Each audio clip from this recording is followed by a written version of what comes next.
Bom dia, nono ano. Vamos lá, a nossa aula de geografia, que vamos falar hoje sobre consumo energético e ambiente, né? Então, a gente vai ver aí que esse consumo energético, ele vai influenciar o meio ambiente como um todo, né? Esse consumo na energia, tá certo? E vamos ver também que existem fontes alternativas de energia para que nós possamos causar menos impacto ambiental e são meios também de fontes alternativas que são viáveis economicamente, tá certo? Então, é isso que nós vamos ver durante este capítulo. As fontes de energia que são viáveis economicamente e as fontes que causam menos impacto ambiental, tá? Então, vamos lá na página 48. Página 48, capítulo 5. As fontes, consumo energético e ambiente. Então, a gente vai ver aí energias alternativas, a necessidade mundial do uso de recursos energéticos alternativos, né, em detrimento dos combustíveis fósseis. Vamos analisar e comparar a matriz energética dos países e vamos compreender os impactos socioambientais que são provocados pelo uso de energia menos poluente, tá certo? Então vamos lá, na página 48, ampliando as fontes de energia. Mais do que nunca, a sociedade moderna depende da produção e do consumo de energias para o desenvolvimento de suas atividades industriais, domésticas, agropecuária, transporte, entre outras. Desse modo, é grande a dependência, especialmente do petróleo, em todas as regiões do mundo, condição que se iniciou na segunda Revolução Industrial e se estende até a atualidade. Nós vimos que a segunda Revolução Industrial ela foi marcada pelo uso do petróleo, né? A primeira Revolução Industrial foi marcada pelo uso do carvão e a segunda pelo uso do petróleo, né? E o uso do petróleo ele vem sendo se dá, né, até os dias de hoje, tá?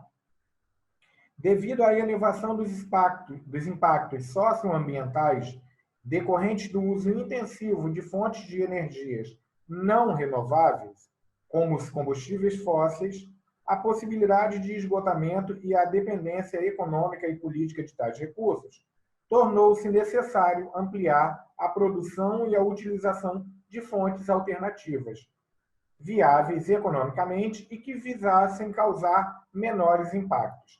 Então, os combustíveis fósseis, eles, além de ter, por conta do uso, né, um fim, né, eles se tornam mais caros. Tá? Então, houve-se a necessidade de criar fontes de energias alternativas, tá? Que são fontes de energias também viáveis economicamente. Tá? Vamos na página 49. A energia elétrica é amplamente utilizada cotidianamente nos mais variados setores. Dependemos dela para quase todo o que fazemos. As regiões altamente industrializadas e urbanizadas do mundo são grandes polos de consumo de energia elétrica nos setores industrial, de serviços, doméstico, entre outros. Para a geração da energia elétrica, não existe apenas uma única fonte, mas diversas. Nos gráficos a seguir, apresentamos, respectivamente, a matriz energética mundial e a matriz de geração elétrica. Então, nós temos aí matriz elétrica e matriz energética mundial. Esse dado foi feito em 2016.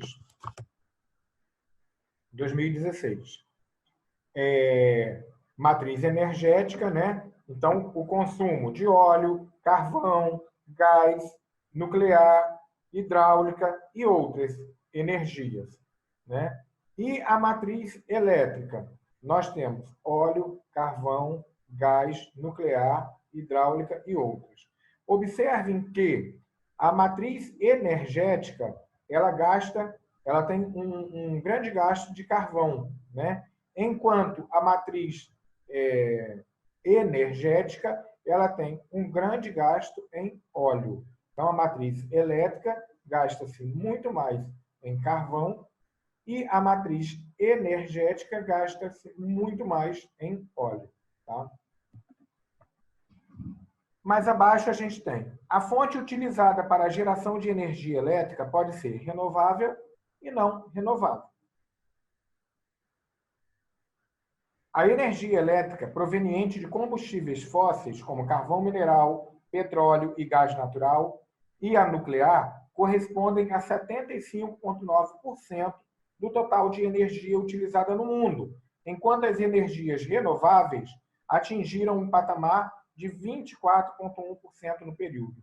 Ou seja, essas energias provenientes de combustíveis fósseis, elas são mais utilizadas, né, do que as energias renováveis ou energias limpas.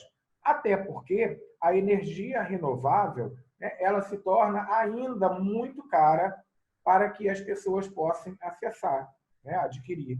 Vocês veem essas placas de aquecimento solar, né, que são colocadas em cima das casas.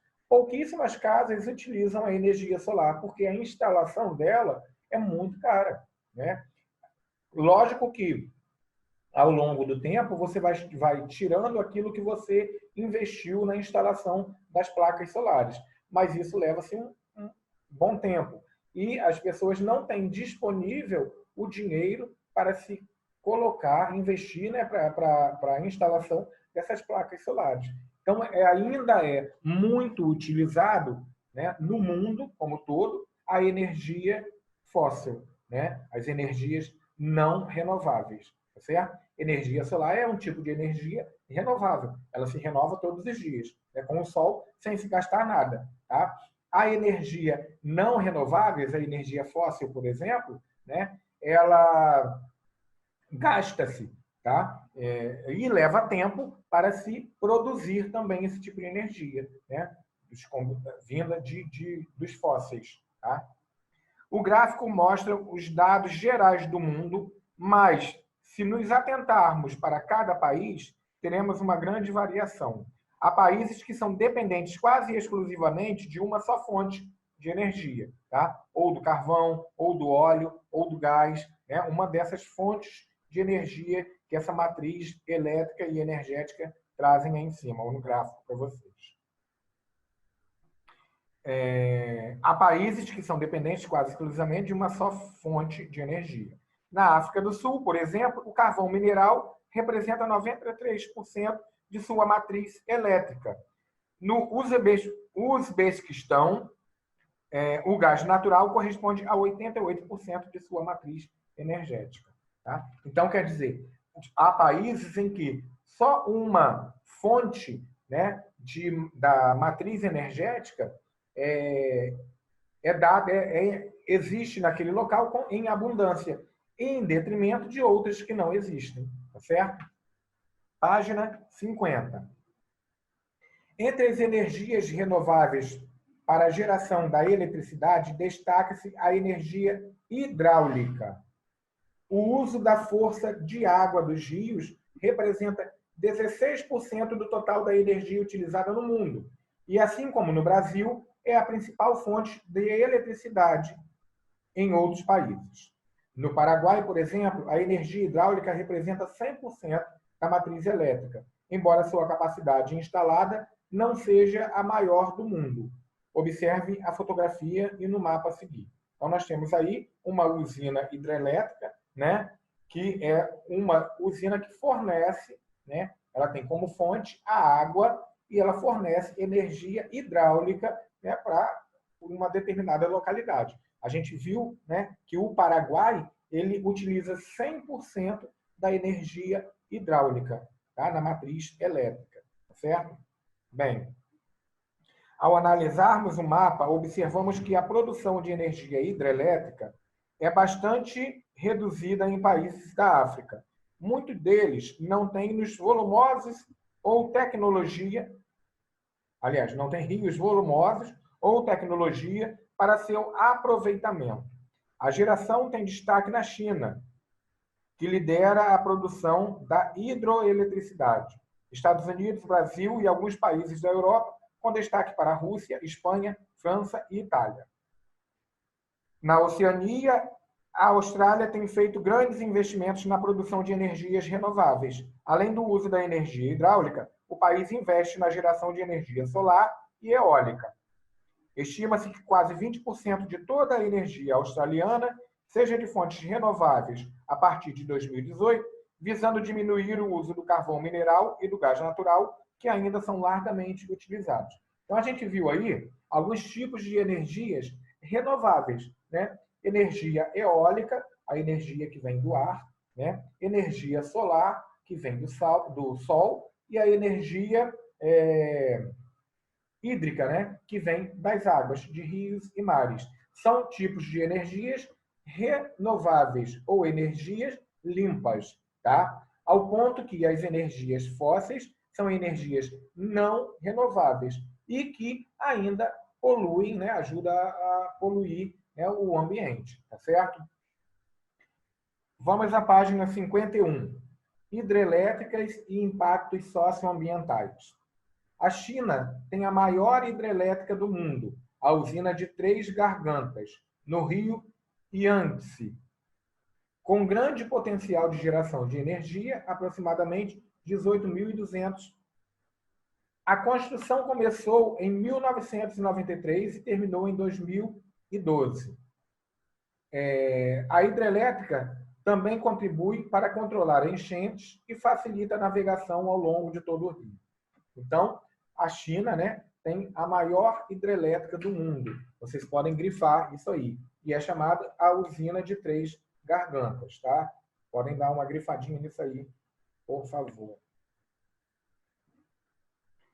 Estima-se que o enchimento do lago dessa usina tenha deslocado mais de 1 milhão de pessoas. Além disso, outros impactos têm sido detectados, como a diminuição da população de peixes, aumento da poluição do rio, deslizamentos de terra devido à pressão da água nas margens do reservatório e aumento da atividade sísmica, já que o reservatório está sob duas falhas geológicas. Então, olha só, houve impactos ambientais para se fazer essa hidrelétrica na China, né? Que é chamada de hidrelétrica a usina de Três Gargantas. Para se fazer essa hidrelétrica, teve que tirar a população que habitava aquela região, né? E uma hidrelétrica, ela pega um grande pedaço de terra para se fazer a hidrelétrica. Então, a população teve que se deslocar, então isso já causa um impacto ambiental, porque para onde vai essa população, né? Quando ela tem que deixar o espaço que ela vivia anteriormente. Então, já é uma causa de impacto ambiental, tá? Depois tem a diminuição dos peixes dos rios, né? Por conta da construção da usina hidrelétrica, diminuiu-se peixe dos rios. O aumento da poluição dos rios, né? Deslizamento de terras. Tudo isso são fatores que vieram a contribuir com esses impactos socioambientais, tá? Nessa hidrelétrica de Três Gargantas, na usina de Três Gargantas. Então, vamos grifar isso aí? Então, além disso, outros impactos têm sido detectados, como a diminuição da população de peixes, aumento da poluição do rio, deslizamentos de terra devido à pressão da água nas margens do reservatório e aumento da atividade sísmica, já que o reservatório está sob duas falhas geológicas, são os abalos sísmicos, tá certo? Página 52.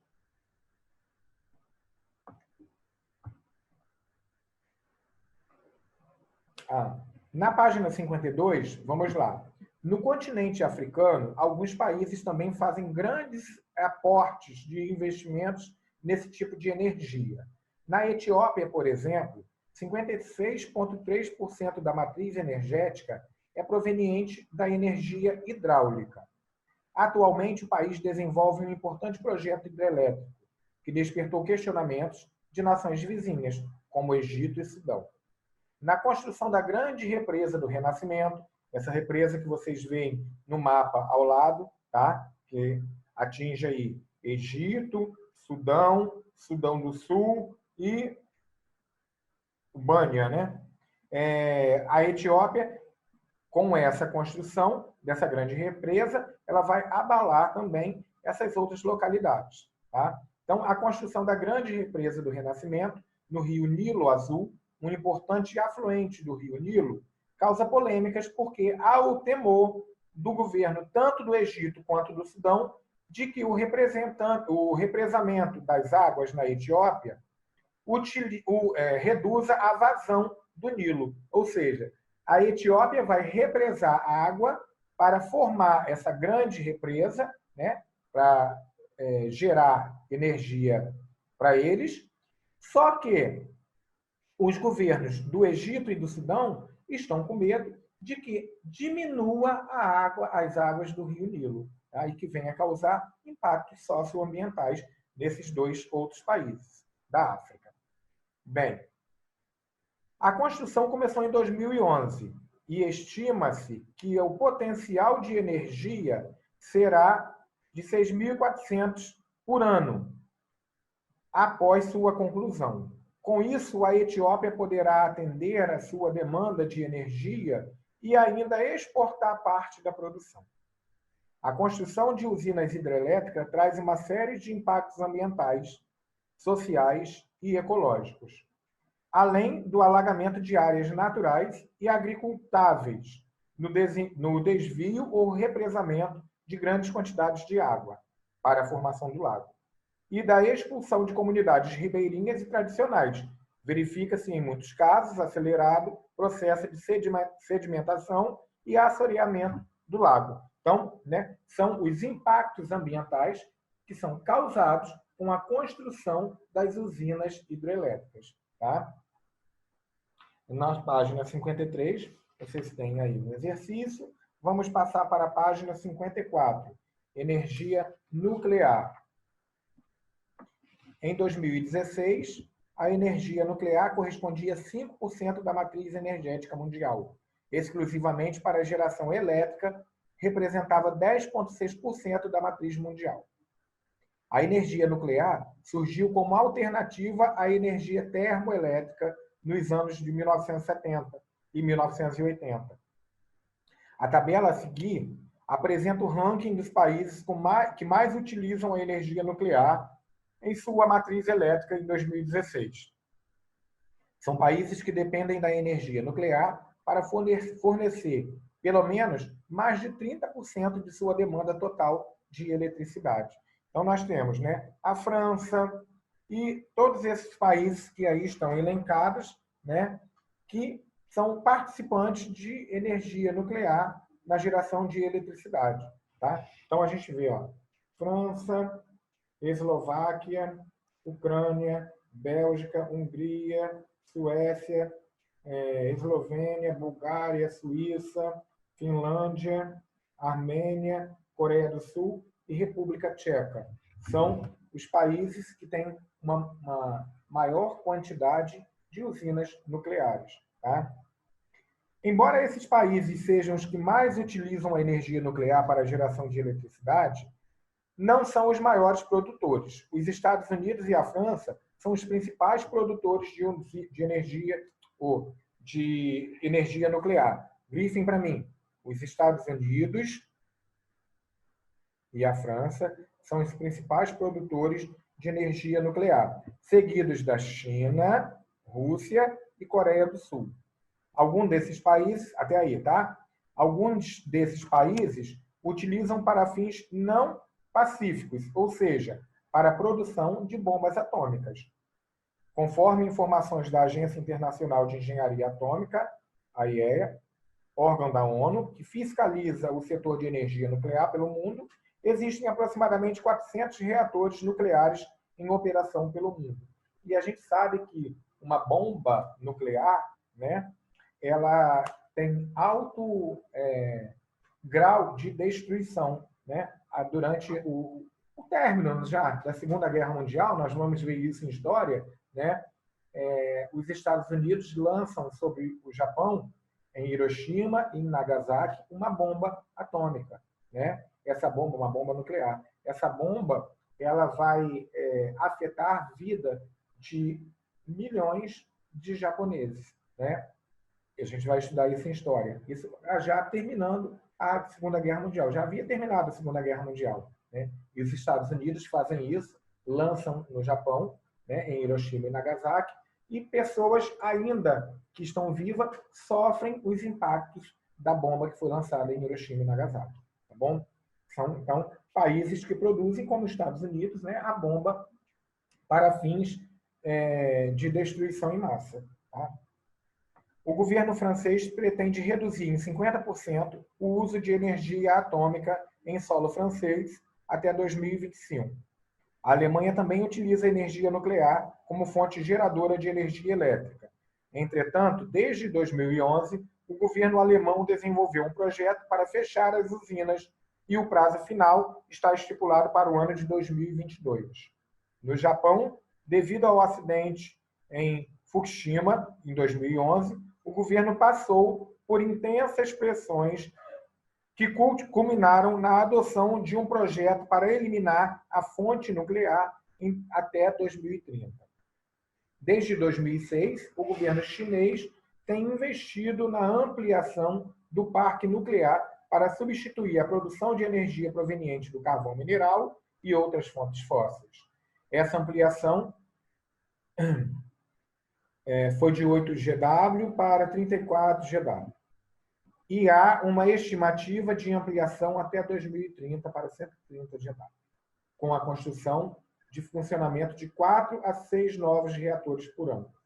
A proposta do governo chinês é implantar 110 usinas nucleares no país e ao longo da rota da seda, na Ásia Central e Paquistão. Há ainda entendimentos com o governo inglês para a construção de um reator de terceira geração que será seguro e competitivo. Na realidade, a China está retomando seu projeto nuclear, que havia sido suspenso após o acidente de Fukushima, no Japão. Ainda no contexto asiático, é importante analisar o caso do Irã e seu programa nuclear. Em 2007, o país chamou a atenção da comunidade internacional devido a um possível programa nuclear para fins bélicos, de armamento, de guerra. Tá? O governo negou, afirmando que a tecnologia nuclear desenvolvida seria para fins pacíficos, ou seja, para a produção de energia elétrica. Essa pode ser, inclusive, essa pode ser, inclusive, uma opção viável para o Oriente Médio, região carente de rios propícios à instalação de hidrelétricas. Sob pressão dos Estados Unidos, a Agência Internacional de Energia Atômica impôs bloqueio econômico ao Irã em 2005, alegando que o país não estava obedecendo o Tratado de Não Proliferação de Armas Nucleares. Esse tratado, assinado em 1968, surgiu com o objetivo de evitar a disseminação de armas nucleares pelo mundo, permitindo o enriquecimento do urânio apenas para uso pacífico. Em 2012, o Tratado de Não Proliferação de Armas Nucleares contava com a adesão de 189 países. Em 2016, as sanções contra o Irã foram suspensas, pois o país cumpriu os termos do acordo, mas em 2018, os Estados Unidos retomaram as sanções unilateralmente. Então, a gente viu aí que alguns países, né, utilizam a energia nuclear para se armar-se, né? E essas armas servem para atacar alguns outros países, né, como se estivesse numa guerra realmente. Tá? Página 58. O avanço da energia eólica no mundo. É uma energia limpa, né? Limpíssima. Energia eólica. Aqui é a energia que vem do ar, tá? Do vento. O desenvolvimento de tecnologias para a obtenção de energia eólica ocorreu no contexto da crise do período de 1973 e do reconhecimento da necessidade de produzir energias alternativas. No final dos anos 70, foi inaugurada na Dinamarca a primeira usina de produção de energia eólica do mundo. De lá para cá, vários países têm investido nesse tipo de energia, com destaque para a China, Estados Unidos e alguns países da Europa. Então, grifem para mim isso aí, né? A partir de 1970, né, alguns países têm investido na energia eólica. Então, nós temos como destaque China, Estados Unidos e alguns países da Europa. Podem grifar isso aí, tá?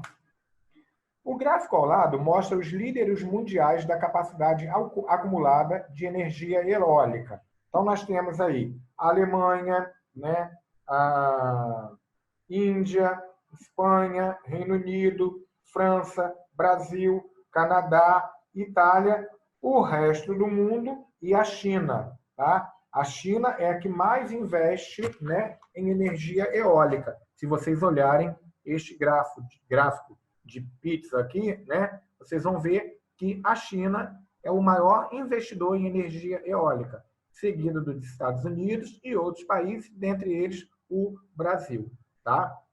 Que também investe em energia eólica, principalmente ali no Nordeste, né? Bem, a China é o país que mais investe em usinas eólicas, objetivando gerar energia limpa para seu desenvolvimento industrial. No início do século XXI, a Alemanha liderava a produção dessa energia. Em 2008, foi superada pela produção dos Estados Unidos, segundo estudos da Associação Mundial de Energia Eólica. Estima-se que 86 países utilizam essa fonte de energia no mundo. A Austrália tem se destacado no desenvolvimento de projetos de geração. Encostei aqui num botão do computador e deu uma parada, mas vamos continuar aqui então. A Austrália tem se destacado no desenvolvimento de projetos de geração de energia limpa, apesar de ter grandes reservas de carvão mineral e gás natural. A Nova Zelândia contava com uma potência instalada de 511 no final da primeira década do século XX. Nesse mesmo período, toda a Oceania representava uma capacidade instalada de 2.388 e tinha uma taxa de crescimento pouco abaixo do crescimento da China e dos Estados Unidos nesse setor de energia. A energia eólica apresenta alguns problemas, como a inconsistência de ventos ao longo do ano, a impossibilidade de estocar os ventos, além da poluição sonora, já que o movimento das hélices causa um barulho intenso, que pode atingir até 43 decibéis. As aves também podem ser prejudicadas, pois muitas delas morrem ao se chocar com as pás das hélices diante do voo. Então, vocês podem grifar aí para mim, tá? Essas dificuldades ou os problemas apresentados pela energia eólica. É esse último parágrafo aí da página 58, tá? Grifem isso aí para mim. Vamos à página 59.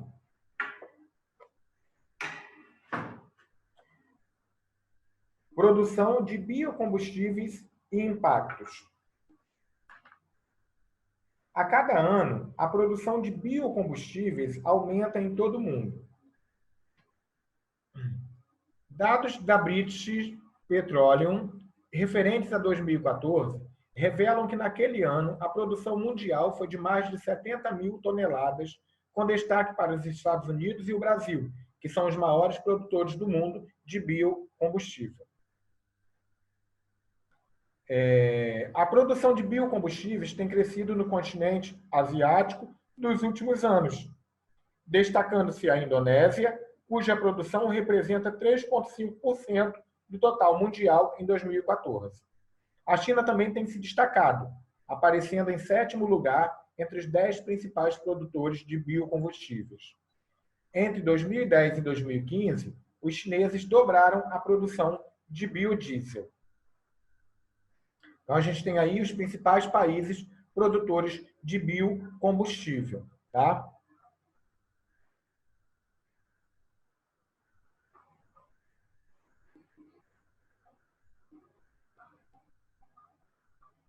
Vou só lembrar aqui para vocês, né, um fator importante aí sobre o uso do biocombustível, tá? Então, a gente a produção de energia, assim como toda atividade econômica, causa algum impacto na natureza e na sociedade.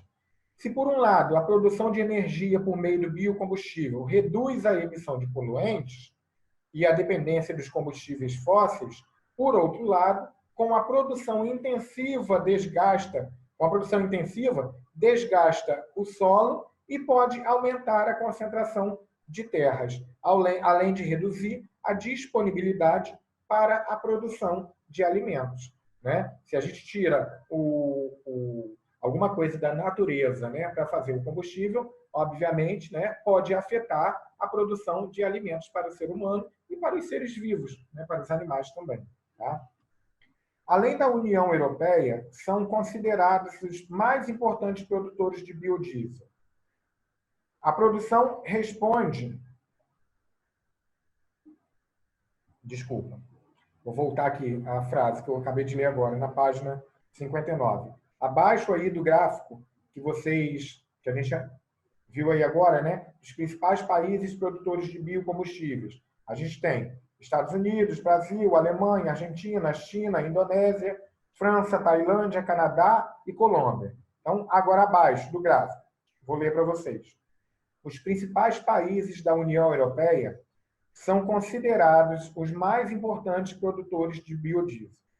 A produção responde por aproximadamente 80% do mercado de combustíveis limpos na Europa. Vários países europeus têm investido muito nessa forma de energia com o objetivo de diminuir o lançamento de gases de efeito estufa na atmosfera. A gente sabe que esses gases de efeito estufa lançados, né, aí na atmosfera é que faz gerar várias situações de desgaste de áreas em todo o mundo, né? Então, o derretimento de geleiras, né? Fogos nas florestas, isso é causado exatamente por essa poluição, né? Provocada pelo homem através do uso inadequado de combustíveis não renováveis, tá? Entretanto, a expansão das monoculturas para a produção de biocombustíveis tem ocupado espaço que poderia ser utilizado para o plantio de alimentos. Além disso, tem gerado uma série de impactos ambientais, como a destruição da fauna e flora, com o plantio de cana-de-açúcar, milho, soja, etc. Ao mesmo tempo, pode ocorrer a contaminação do solo e de mananciais de água com o uso inadequado de fertilizantes e pesticidas, bem como por resíduos de produção dos biocombustíveis, por exemplo, o vinhoto. Então, a gente sabe, né, no Brasil, o biocombustível é o álcool, né, utilizado para a locomoção dos carros, o abastecimento de carros. Né? E esse biocombustível, né, se plantar em grande quantidade cana-de-açúcar, em lugares que se pode plantar vários outros tipos de produtos, né, vai virar uma monocultura. Imagina um grande pedaço de terra plantando só cana-de-açúcar. Né? Então, é uma espécie de monocultura, porque é o plantio de um só produto, no caso a cana-de-açúcar, né, para se ter o biocombustível. Isso é, então, um dos fatores prejudiciais, né, do biocombustível. Um impacto social, econômico e ambiental, tá? Pode causar. Então, vocês podem grifar aí esses impactos que são causados pelo uso pela produção do biocombustível, né? Expansão de monoculturas, tá? Tá no primeiro, segundo, terceiro, quarto parágrafo da página 59. Expansão das monoculturas, mais o quê? Destruição da fauna e da flora, com plantio de cana-de-açúcar, milho ou soja, ao mesmo tempo que pode ocorrer contaminação do solo e de mananciais de águas, tá? É outro impacto ambiental. Uso inadequado de fertilizantes e pesticidas, tá? Os resíduos que são deixados como vinhoto deixado pela queima da cana-de-açúcar, né? Aquela palhinha que fica voando. Campos tinha muito disso. Tem sido comum ainda a expulsão de trabalhador do campo, já que a produção da matéria-prima para esse combustível é feita em latifúndios, com intensa mecanização da colheita. Em outros casos, há uma intensificação da exploração do trabalho, prejudicando a saúde dos trabalhadores em usinas de etanol e biodiesel. Então, a gente tem aí, ainda como fatores de impactos, né, no cultivo aí de um único produto para a produção desse biodiesel, nós temos expulsão dos trabalhadores do campo, né, porque eles são substituídos pelas máquinas. Temos